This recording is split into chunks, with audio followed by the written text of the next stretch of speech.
Hi mga idol, magandang hapon. Ayan. So ngayong araw ay magluluto tayo ng ating hapunan. Magluluto tayo ng ginataang tulingan mga idol. Ayan. So ihanda muna natin yan, mga idol, yung ating mga gagamitin natin mga idol sa ating pagluluto.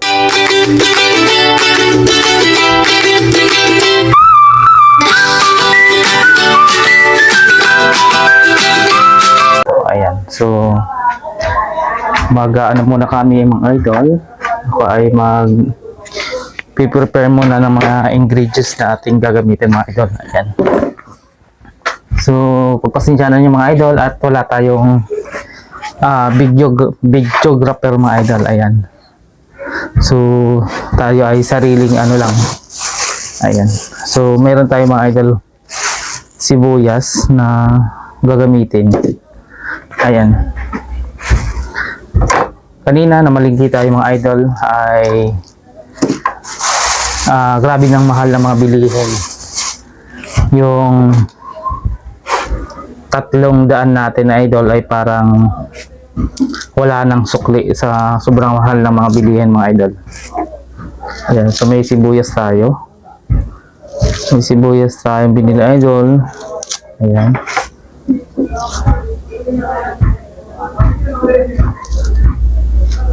Hindi ko lang sure bakit kaya nagbasa itong ano.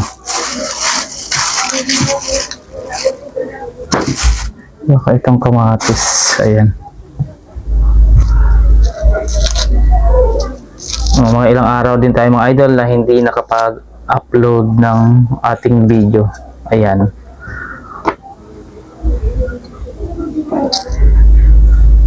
So meron tayong sibuyas. Maghihiwa tayo ng sibuyas. Ayan. So ang gagawin natin muna mga idol ay ipapaksiw muna natin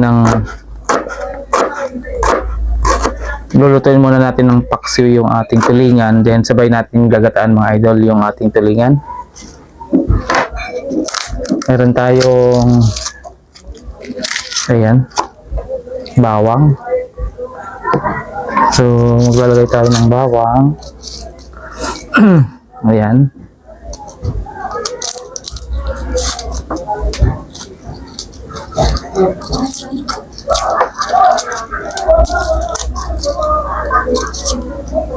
Ayan.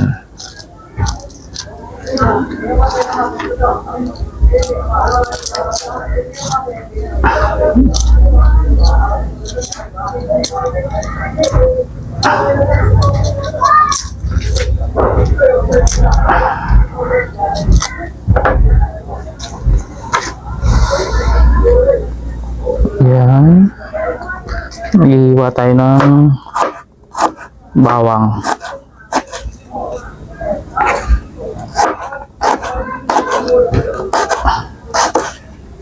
Yan.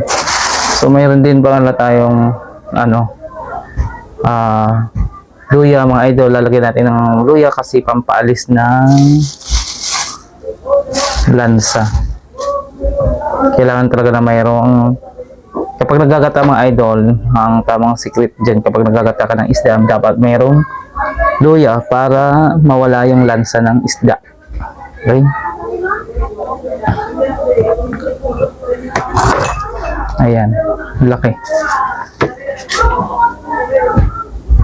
So, gatan muna natin.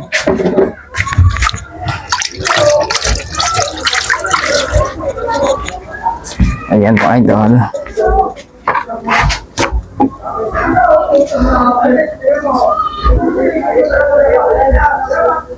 So, isa sa mga sikreto para di masarap yung ating ginataang tulingan mga idol ay dapat mayroong luya. Okay? Para mawala yung lansa.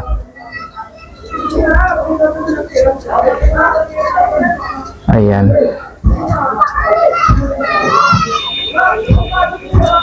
Tapos maglalagay rin pala tayo ay mga idol ng sili. Ayan, siling green. Ayan. Ayan tayong sili. Ayan. Na ilalagay.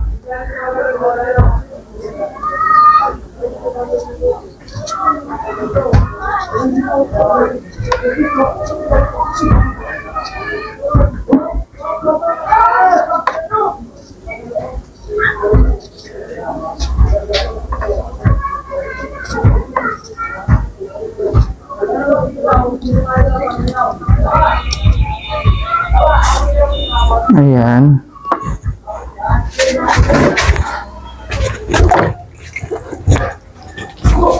So maghihiwa din tayo mga idol ng luya. Ayan.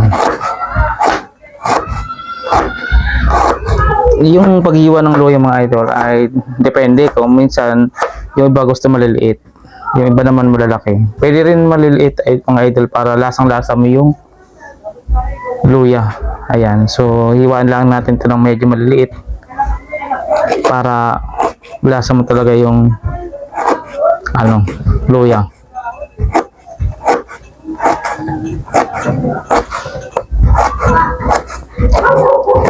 Ayan. Then, pwede rin tayo mga idol maglagay ng kamatis sa ating ginataan. So, optional naman siya. Pwede siya maglagay ng kamatis. Pero, may iba kasi ayaw maglagay dahil mas mabilis daw napapanis. O nga naman, kapag mayroong kamatis, is mas mabiling napapanis yung ating ginataan. Ayan. Pero, masarap naman siya. Pwede naman maglagay ng kamatis, pero kung konti lang naman lulutuin mo, mas maganda na maglagay ka ng kamatis para mas masarap, idol. So ako ba, pag nagluluto talaga kami, nilalagyan ko ng kamatis. Minsan nga yung iba ay nilalagay din ay tawag nun yung kamyas. Masarap din lagyan ng kamyas yung ginataang tulingan. Ayan. Dahil di naman gaanong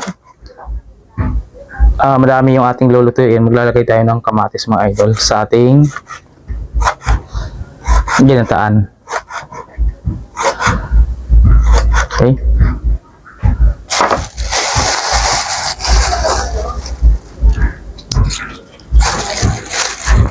Siguro kaya nabasa yung aking kasi yung pitsay. Yung pitsay na gagamitin natin idol, mga press pa siya, bagong pitas lang mga idol. Ayan. Kaya yung pitsay ay sobrang press, kaya nagtutubig pa. Kaya pala yung parang nabasa yung ating sibuyas. Ayan.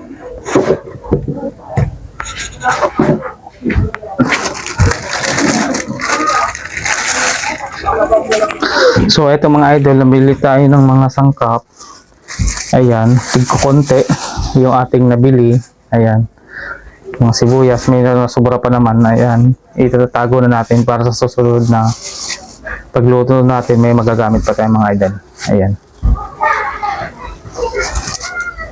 Ayan, 64 pesos na ito mga idol kanina nung binili natin.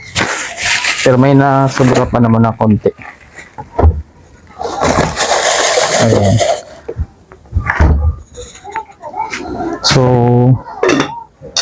i-prepare ko na mga idol yung ating paglulutuan.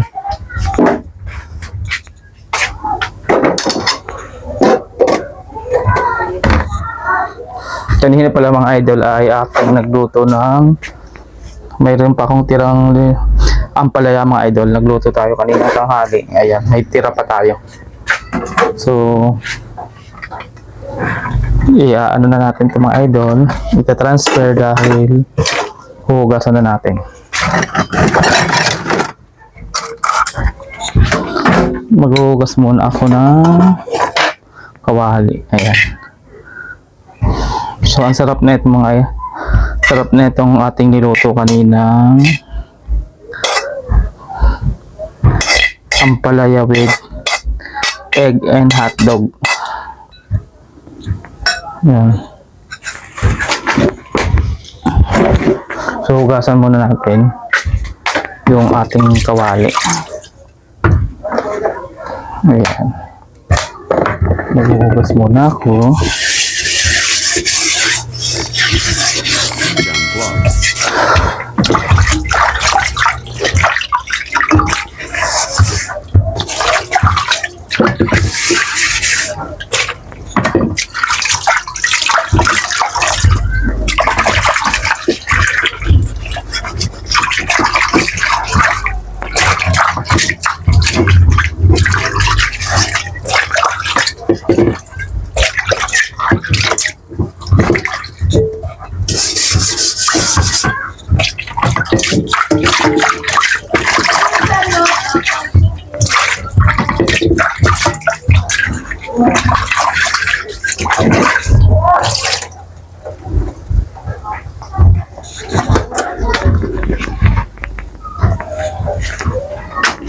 So yung mga idol ay atin ang ilalagay yung ating mga sangkap.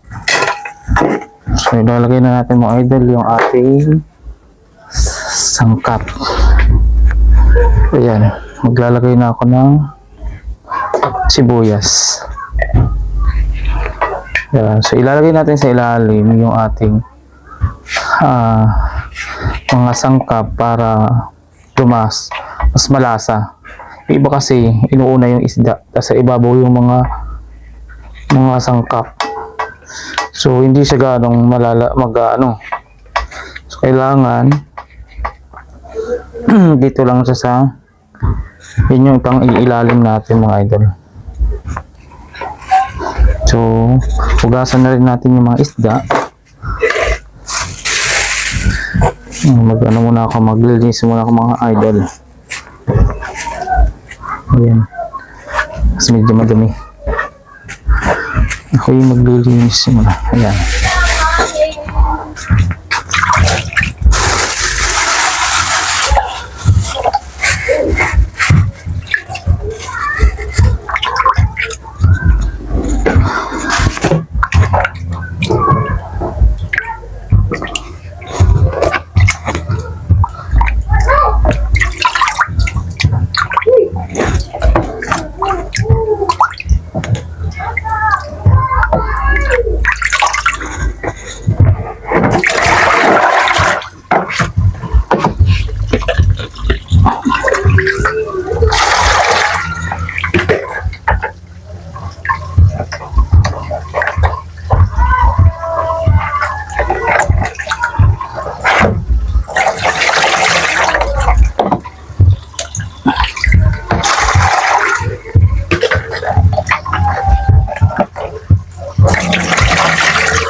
Medyo maliliit nga pala mga idol yung mga nabili nating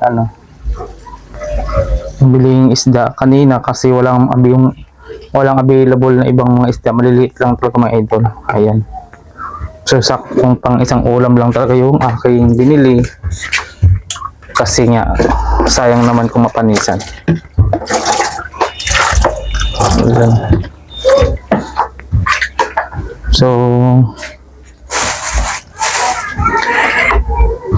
lalagyan natin ng kunting suka mga idol. Ayan, so lalagyan muna tayo natin mga idol ng suka. Ayan,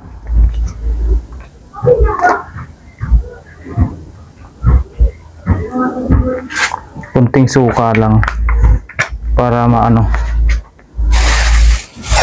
maalis yung lansa. Ayan, tapos maglalagay din tayo mga idol ng magic syrup saka asin. So maglalagay tayo ng asin konti, so depende sa nyo. Ayan, maglalagay tayo ng magic syrup. Ayan, saka natin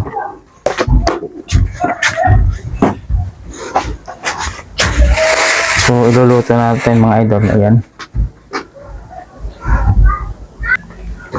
so yun guys. Ayan, so ready na natin tong mga gulay. Yung gulay, hindi pala yung ating pichay. Ayan, so press na press pa yung ating pichay na nabili kanina. Ayan, so iwain lang natin ito mga idol yung pa ganito, tapos ilalagay natin siya doon sa ating ayan.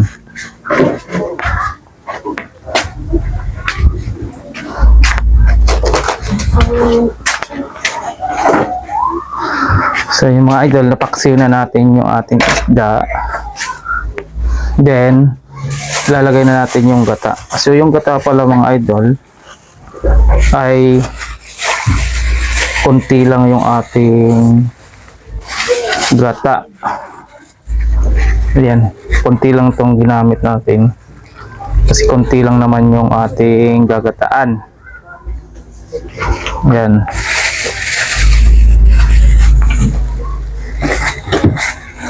So, yan. Ay, inubos ko na. Kasi para madami ang sabaw. Then, ilalagay ko na rin itong kamatis. Ito. Ayan. Then, maglalagay din tayo ng sili.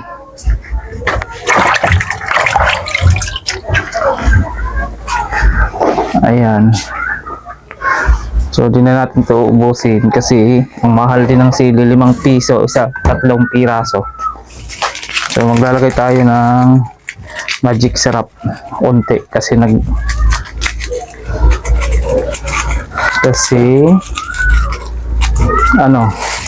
pampalasa. Ayan.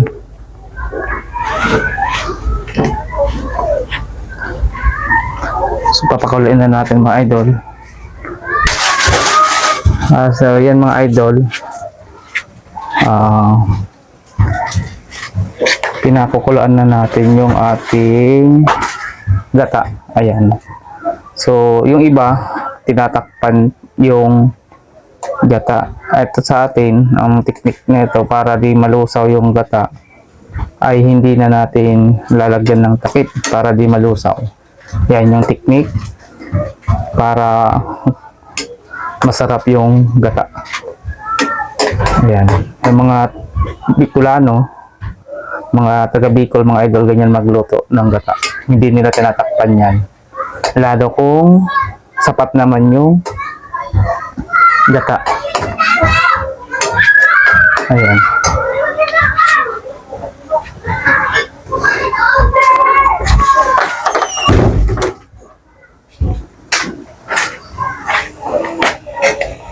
Ayan.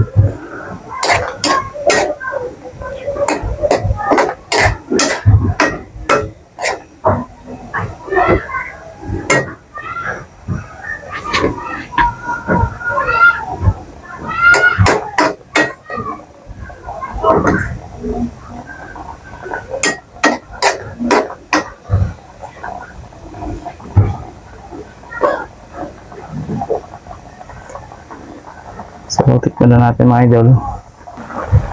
Akin na nga sabi, ayun. Ayan mga idol, ilalagay ko na yung aking gulay. Ayan. Ate mo kasi. So, iba-ibang klase yung pagluluto ng ginata. Minsan yung iba, sinasabay na yung gulay. Pero sa atin, hindi ko sinabay. Ayan. Para hindi siya agad maluto. Kasi ang pechay, madali lang naman yan maluto eh. Ayan.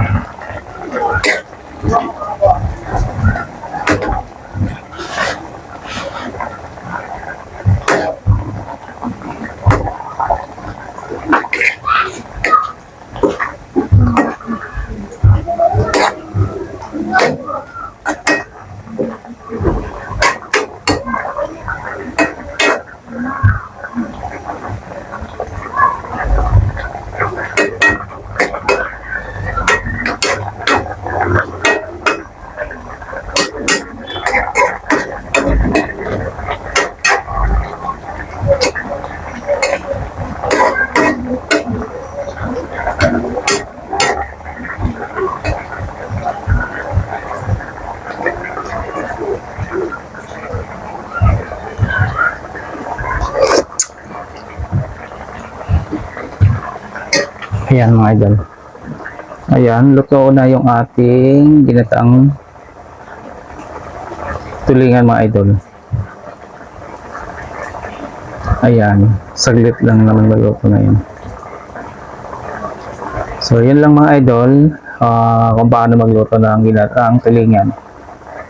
So, thank you for watching mga idol and God bless to everyone mga idol.